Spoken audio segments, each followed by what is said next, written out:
As you might recall, Kelley Blue Book spent a bunch of money on a refreshed mid-cycle refresh graphic. Let's maximize that investment with the refreshed Kia Sportage. Oh, the colors. They should have sent the poets.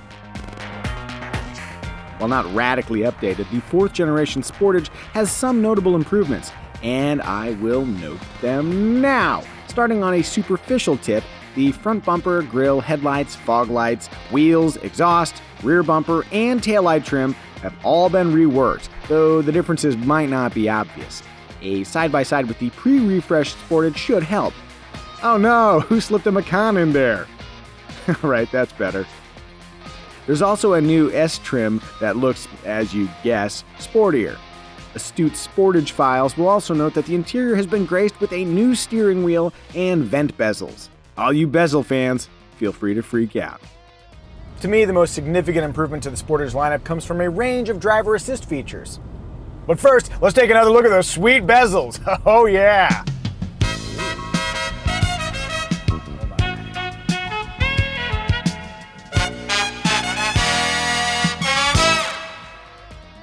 Gee, I sure do hate crashing. Kia feels my pain, and in response they've imparted all Sportage trims with collision warning that can detect pedestrians, lane departure warning, and lane keeping assist.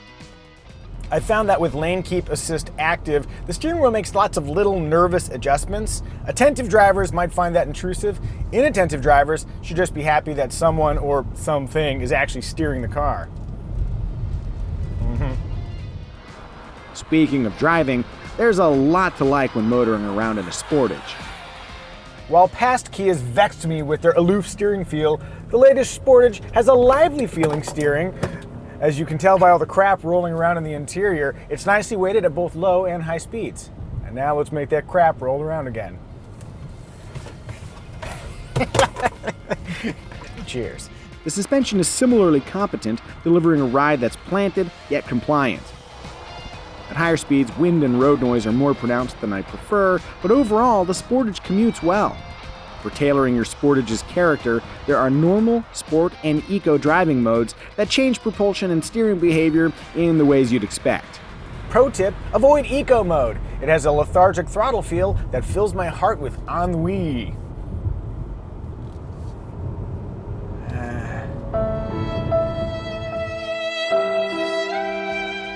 Powering the LX, S, and EX trims is a 181 horsepower 2.4-liter engine, while the most expensive SX turbo trim employs a raucous turbocharged 2-liter. With either engine, a 6-speed automatic transmission comes standard. I like 240 turbocharged horses as much as the next dude, but the base engine is potent enough for most drivers. It's also the more efficient choice, assuming you don't compare it to truly efficient members of the compact SUV class.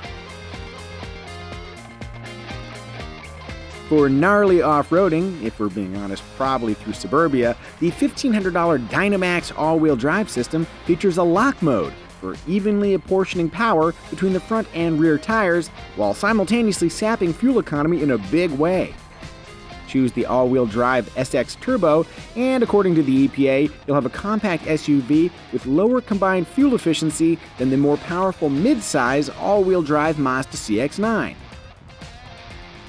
On a more positive note, the Sportage shines inside with a cabin that, while not the roomiest among compact SUVs, is still perfectly spacious and well-arranged. What do I mean?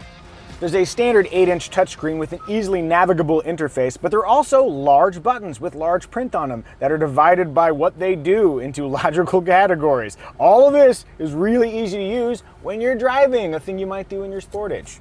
You know, drive. Dimensionally speaking, head and legroom are more than ample for my 5' 10" build. The rear seats don't slide, but they do seriously recline with 17 discrete steps according to Kia. For cargo hauling, there's a stout 30.7 cubic feet of space with the dual-level floor in its lowest position. That figure doubles to 60 cubic feet with the rear seats dropped. Oh, and Kia, seat releases in the cargo area would be nice. Maybe next refresh. One more cargo note, accessing the cargo area is incredibly easy thanks to a hands-free liftgate. Unlike some systems where you have to fling your foot around like a goofball hoping to activate some enchanted sensor, with the Sportage, all you do is stand back here for 3 seconds and it magically opens up. Literally any idiot with a key in their pocket could make this happen. Tim, you want to give this a try? I'm so sorry, Tim. Rounding out the interior, we find mostly good materials punctuated by a few hard plastics, plentiful storage zones, rear vents because some drivers really love their backseat passengers, a handy rear seat USB outlet in EX and SX trims, and a generally pleasing design. Meanwhile, according to the Micah Muzio Elbow Comfort Index, the Kia Sportage rates a squishy, stretchy squirrel for softly padded armrests that are just a bit too far from the wheel to use while steering. One last interior note, last time I reviewed a Sportage, I noticed that if you hit this spot right here on the center console, it rang out kind of like a steel drum. Let's see if it still does. It does! Yay!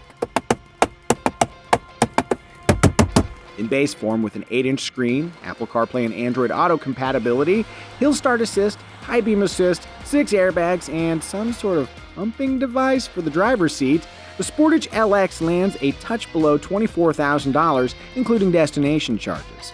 Many of its competitors are similarly priced, but the Sportage parries with a long 10-year, 100,000-mile powertrain warranty. For fancier sportaging, you can add indulgences like full-speed dynamic cruise control, dual-zone automatic AC, leather, ventilated and heated front seats, keyless entry with push-button start, embedded navigation, a heated steering wheel, front and rear parking sensors, blind spot warning, a Harman Kardon audio system. I could go on, but I won't. If you're mulling a Kia Sportage, it's worth considering alternatives like the Honda CR-V, Subaru Forester, and Chevrolet Equinox. Or hey, if you want a hybrid, which the Sportage does not offer, there's the Ford Escape and Toyota RAV4. That is some heady competition in an absolutely crowded field. Look at all those. That's a lot of compact SUVs. Nonetheless, the Kia Sportage remains a sensible choice, offering strong value, a well-rounded demeanor, and a long warranty. And if none of those things dazzle you, maybe this will.